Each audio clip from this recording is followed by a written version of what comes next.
So, I guess when we start out the book, we're all kind of a family. I mean, they're not the best family ever, but at least they're somewhat together.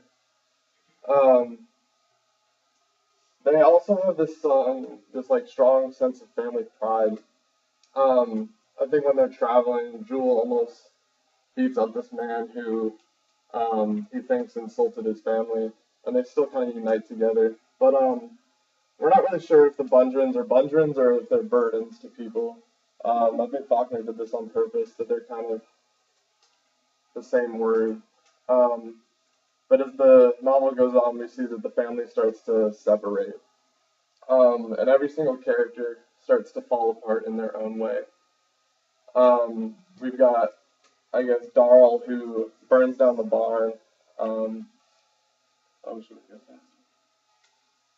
Darl who burns down the barn, um, and it's really to, I think it's assumed that he does this to end the journey, which is clearly destroying everybody. But Jewel, of course, goes in and saves Addie, and is burned in the process. I also wanted to bring up the allusion to Faulkner's other story, Barn Burning, where the protagonist, Sardi, um, I guess, runs away from a burning barn and runs away from his family, much like Darl burns a barn and is taken away from his family. I think that's kind of his separation. Darl's really not on board with this whole, um, I guess, journey. Cash also loses his leg. Dewey, though, um, must be pregnant. And it seems that the only person who comes out of this fine is Ants. And he ends up with his new teeth, with the money he stole from Dewey Doe. Um, and he's really just been the laziest character in the entire book. It's awful that he ends up with exactly what he's wanted the whole time. Um, he really, you can see at the end when Cash is telling the story that he comes up and he doesn't even care that Cash has lost his leg. He doesn't care that Jules gotten burned. He's just happy to introduce his new wife, Mrs. Bundren, to the, I guess, the family that she's going to be the mother of now. Addie's, I guess, grave hasn't even settled yet. Um, so this slide kind of summarizes that. So I thought that was a significant moment in the story where Anne talks about how, or I guess introduces this new wife to the family. This is Vardaman, this is Jewel, this is Bunyan. And it really doesn't make sense, but it brings up the question why Anne's is really the last one standing. He leaves everybody else in his wake. He constantly sabotages his own family to get what he wants. Also brings up the question whether Addie knew all along whether this journey would destroy the family, and if that's why she wanted them to go on the journey in the first place. Whether she, I guess, foresaw this. She's clearly one of the most thoughtful characters, even though she's dead. So I guess the other characters aren't really thinking about this, especially Anne, who's only thinking about his teeth. But ironically, that's exactly what he gets. So I don't know. It's a question whether Addie knew that this journey would be so awful, and if she wanted to get revenge, what was the revenge for, and if she got revenge on the right people. I feel like she'd have wanted to get revenge only on Anne's, but that's the person who really ends up on top of this whole thing.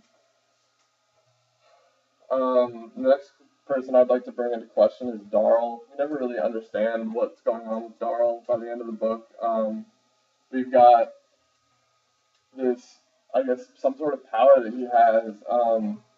He always seems to be knowing what's going on, even though he's not really, I guess, supposed to know these things, like Dewey Dill's pregnancy, who Jules' mother is. We're never really sure whether he's just crazy, like everybody kind of assumes at the end, or whether he actually has some telepathic power. But Darl ends up also in a good place in a weird way. He gets away from his family, who's clearly not going anywhere. He does end up in a mental institution, but he gets out of the Bungerin family somewhat unscathed, which I guess is a good thing for him. So yeah. Another thing I'd like to bring into question is the treatment of women in this novel. It's really terrible. Um, I think they're constantly portrayed as tools, especially by Anne's, but not only by Anne's. The guy who gets Dewey Bell pregnant kind of just blows her off. Here's Anne's on his second marriage. Um, he really just uses these people, and I guess nothing comes of it. And as we see in Addie's chapter in the middle of the book, she really just did not want to marry this guy, and yet people still do. Dewey Bell even brings up that she feels like a cow being milked, which is not really how anybody wants to feel. And she is, I guess, constantly being used for these things. Like the guy uses her when he tries to give her an abortion just for sex, I guess. It's not really stated. So these are the questions. Just type them.